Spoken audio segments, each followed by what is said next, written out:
3, 2, 1 e ação! Fala galera, bom, estamos hoje 1º de setembro, esse vídeo de novo, igual o da Sony, é um vídeo sem roteiro, sem preparação, é simplesmente uma análise nossa de todos os fatos que foram revelados pelo lançamento agora da Nvidia e como eles se aplicam para a nossa indústria, para a indústria do VFX, para a indústria de quem faz vídeo. A gente não vai ficar aqui falando sobre games, não vai ficar falando sobre exatamente a quantidade de cores, CUDA cores, etc. É simplesmente um review para falar para vocês quão importante isso pode ser para a gente e se está na hora de você trocar sua placa de vídeo ou não. Parte 1. Preço por performance. Eu acho que o mais louco desse lançamento inteiro não é a performance, porque a performance está 2 vezes mais. Tá ok, isso é muito louco, mas quão mais barato isso vai custar pra gente? Isso vai custar o dobro do preço? A gente está acostumado, todo lançamento, as coisas ficarem mais caras. O que aconteceu com a nova série 30 da Nvidia e que foi o que mais me chocou e que mais achei incrível que eles fizeram foi a placa está muito mais barato. E como que a gente fez isso? A gente analisou quanto de teraflops ela processa em FP32 e dividiu isso pelo quanto essa placa custa. A gente comparou a 2080 Super, a 2080 Ti, a 3070, 3080 e 3090. Então vamos lá. A 2080 Super, ela custa $60 por teraflop. A 2080 Ti, ela custa $89 a cada teraflop. Isso é normal. Quanto mais high-end você vai na placa, mais caro ela vai custar por performance. Ela nunca é uma linha perfeita, ela nunca é uma linha escalável perfeitamente. Então a gente tem aí $89 por teraflop na 2080 Ti, que é a nossa placa bench, né? Que assim tem muitos estúdios rodando computadores com várias GPUs com 2080 Ti. Só que ela não é tão custo-benefício quanto a 2080 Super. E foi por isso que a gente montou esse computador com 2080 Super. Porque a gente fez essa conta e viu que o custo-benefício dela era muito melhor do que a da Ti. Agora, o que essa nova geração faz é incrível. É o seguinte, a 3070 ela custa $24 por teraflop. É muito mais barato, é quase 3 vezes mais barato. A 3080 custa $23 por teraflop, ou seja, a diferença entre a performance da 3070 com a 3080 em preço é quase mínima, é 5, 6% aí, é muito pequena. E isso é irado. A 3090, obviamente, a gente sabe que vai ser a placa high-end ali e ela custa $42 por teraflop. Então continua sendo muito mais barato que a 2080 Ti, que custava $90, é quase metade da 2080 Ti, porém a gente vê aí logo que a 3080 é a placa custo-benefício, né? Ela é que vai entregar mais performance com o melhor custo-benefício também. É sem dúvida a placa para você colocar no seu sistema com um monte ali, para você fazer multi-GPUs e etc. Não tem placa que bate ela. Por que essa diferença tão grande da 3090? Bom, quando você compara a 3090 com a 3080, ok, realmente o custo-benefício dela é mais caro.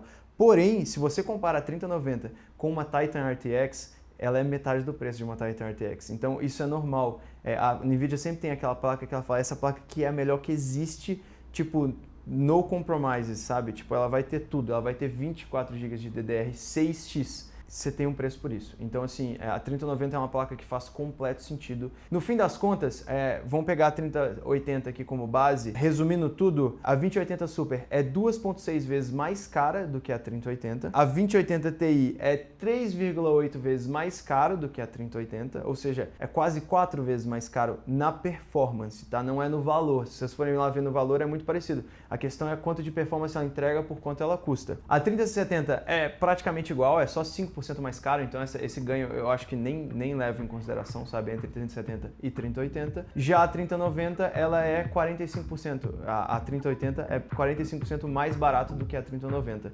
Então assim, sem dúvida a placa custo-benefício da geração, e é por isso que a Nvidia escolheu ela para ser a flagship, é a 3080. Parte 2, performance. Agora não é mais só custo, é performance. Essa parte me deixou um pouco com dúvida. No keynote da Nvidia, eles falam que a 3080 ela tem até 2 vezes a performance da 2080 Super. Isso não fez muito sentido. Quando você pega para analisar os detalhes e cada coisa ali, quanto de processamento ela faz em RT Cores, quantos processamento ela faz em Tensor Cores, quantos CUDA Cores ela tem, não faz nem um pouco de sentido. Porque a 3080 ela tem mais que o dobro de CUDA Core da 2080 Ti. Isso é ridículo, não é mais que o dobro, é quase o dobro.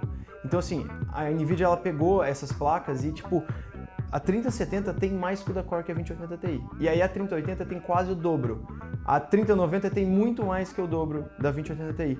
É muito poder de processamento. Eu acho que eles levaram em consideração ter até 2 vezes mais performance, porque os jogos, por exemplo, eles não escalam perfeitamente. Então você tem uma placa que às vezes é 2, 3 vezes mais rápido, só que o jogo não consegue ser 2, 3 vezes mais FPS, então acaba diminuindo muito essa conta. E a gente viu isso na hora, quando mostra lá no gráfico, ele fala, no V-Ray, no Arnold, eles têm scaling de 2x até mais. Então, o que eu estou muito curioso para ver é realmente quantos pontos a gente vai conseguir no Octane Bench ou no V-Ray e etc, porque esses programas eles conseguem escalar perfeitamente. E aí quando você tem uma placa que é 2 vezes mais CUDA cores, com muito mais processamento de T-flops, assim, a 3080 está tendo 3 vezes mais processamento de T-flops. É bizarro. Então, assim, é bem capaz que essa placa vai ter bem mais do que 2 vezes mais de performance do que uma 2080 Ti.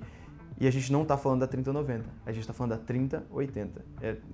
Não faz sentido isso. Basicamente, é tipo assim, a 3090 é uma placa que eu vejo que quem é gamer e quer jogar o Cyberpunk, no máximo, no Ultra com a RTX On, ele vai comprar ela, sabe? Ele vai justificar comprando ela. Agora, para nossa indústria, a diferença que isso faz para a indústria do VFX, para a indústria do 3D, a performance per dólar dessas placas tá bizarro, não faz sentido. E aí a coisa é, quando essa placa ela tem 2, 3 vezes mais de performance, é simplesmente falar que esse computador aqui com 3 2080s, ele não tem 10.000 CUDA cores. Ele tem 9.000 e alguma coisa CUDA cores. Ou seja, o computador que a gente literalmente acabou de montar... O computador que a gente acabou de montar, que tem 9.000 CUDA cores, vai perder em performance para um computador com uma 3090. Então assim, e aí eles falaram, mas essa placa de vídeo ela tá puxando muito, o TDP dela é 350 watts. Tá, ok, 350 watts é muito para uma placa? É muito. Mas você já pensou que ela tem a performance de 3 placas aqui que está puxando 750 watts de TDP? Inclusive esse computador está aberto porque a gente está fazendo um teste com 2 fontes. Parte 3, software. Essa parte para mim foi muito interessante porque além da NVIDIA ela duplicar a quantidade de CUDA Core e tudo, ela ainda trouxe uma nova geração de Arctic Cores e uma nova geração de Tensor Cores. E com isso, várias novas implementações nos programas e na placa que fazem ele ficar mais esperto. E isso vai aumentar muito mais a capacidade dessa placa ser 3, 4 vezes mais rápida do que só aumentar o dobro de CUDA Cores. Que isso é muito, não me entenda mal, é muito. Mas você pegar e fazer o seguinte, eles estão criando o RT Denoise, por exemplo. O RT Denoise, ele vai pegar a sua imagem que você renderizou com menos samples e vai deixar ela limpa e vai fazer um denoise perfeito com AI. Então assim, a questão é, a gente vai ter já o dobro de CUDA Core, a gente vai ter nova geração de RT Cores, nova geração de Tensor Core que vai deixar o meu render mais rápido, só que eu não preciso usar tantos samples, porque eu uso o RT Denoise para passar na comp e aí me permite renderizar com menos samples ainda. Então aquele render que ia ficar 2, 3 vezes mais rápido, pode ficar mais 2 vezes mais rápido, diminuindo por metade de samples. De novo, isso são tudo softwares que eles estão mostrando a aplicação disso como demonstração. A gente não sabe como vai ser ainda, mas é muito promissor para essa placa que eu falo que daqui 1, 2 anos a gente vai estar usando isso normalmente e vai falar, putz, não melhorou 2, 3 vezes, melhorou 6 vezes. E aí tem, além do RT Denoise, tem o AV1, que é um novo codec de vídeo que eles estão fazendo, que além desse novo codec ele ser 50% mais leve que o H264, aí você vai pensar, pô, o H265 também é mais leve que o H264. Só que qual é o problema do H265 e por que ninguém usa o H265? Porque apesar dele ser mais leve que o 64, ele requer um processamento muito forte da CPU. Ele é muito duro na CPU, então se você edita H265 é horrível. É tipo uma bosta, o computador trava, sabe? O processador não consegue fazer o encode e o decode em real time. O que o AV1 está fazendo é o seguinte, essa nova geração de RTX 30, ela tem um hardware específico para fazer encode e decode de AV1 em real time. Isso vai permitir a gente editar esse arquivo mais leve, que vai durar muito mais, vai permitir os gamers nos streams da Twitch ter mais FPS, mais resolução, no YouTube, tudo vai ser muito mais otimizado. Além disso, a gente tem o RTX Real Time Path Tracing. E isso, cara, a gente estava conversando com o Victor hoje cedo e eu fiquei assim, não, mas como assim? Me explica isso. É basicamente o seguinte, quando a gente está fazendo, o cinema 4D está lá aberto, a gente está fazendo um movimento de câmera, a gente não consegue olhar para a tela do preview. A gente tem aqui 3 GPUs que renderizam super rápido o preview, mas ele não renderiza em real time, ele não renderiza em 24 FPS. Mesmo com o Octane mesmo com Octane, mesmo com Live Viewer, mesmo com RTX On, não rola. Você não consegue ver a cena, o preview dela, você consegue pausar a cena e ver como ela ia ficar. Basicamente, você demoraria 5 segundos por frame para carregar o frame, então você não tem preview. O que o RTX Real-Time Path Tracing vai fazer é, ele consegue fazer o Path Tracing e ter um preview em tempo real. Isso é outra coisa que vai mudar muito o jeito que a gente anima as nossas cenas, a velocidade que consegue animar nossas cenas e entender que, pô, isso vai ficar legal, você não precisa mais ficar renderizando um pass embaixo samples para ver como vai ficar, você vai conseguir ver no preview. Vou dar um exemplo para vocês, quando a gente está fazendo uma cena em 3D, a gente renderiza, a gente faz um pass dela completo, só que em 720p, com sample super baixo, para a gente poder ver como que é essa cena, ver como ficou ela.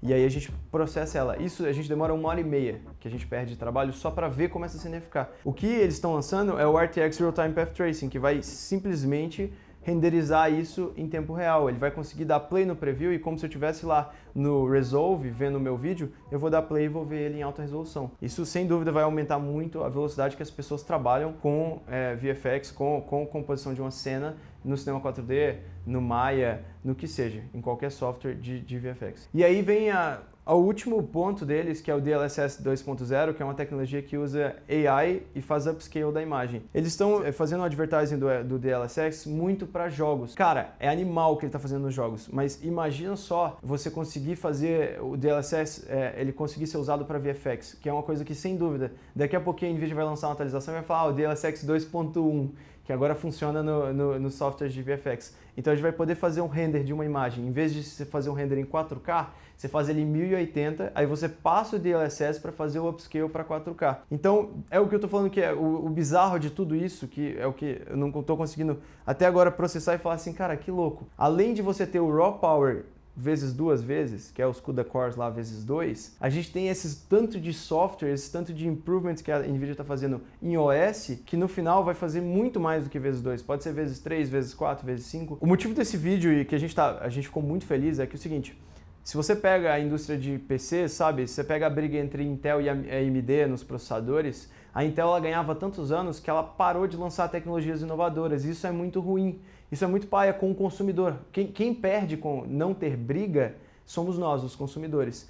E o que a Intel fez por muitos anos foi lançar um processador que, pô, ganhava 15% de performance. Para o consumidor é muito ruim você ter que fazer upgrade da sua máquina inteira para ter 15% de performance. O que a NVIDIA fez e que deixou a gente muito feliz foi ver um lançamento desse tamanho, que realmente está ganhando mais de 2 vezes de performance. Então, sem dúvida, agora é a hora de você vender a sua placa de vídeo e preparar para fazer a compra dessa. Porque eles vieram no preço certo e com a performance certa.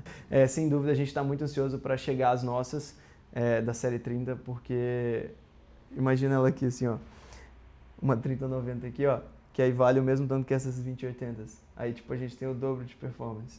Mano, com uma placa a mais. É muito irado e é isso. Até a próxima, bros. Espero que vocês tenham curtido essa análise. Se vocês tiverem qualquer dúvida, deixem nos comentários agora que eu vou estar respondendo todos agora. Não esquece de se inscrever no canal, clica like e ativa o sininho. Até a próxima.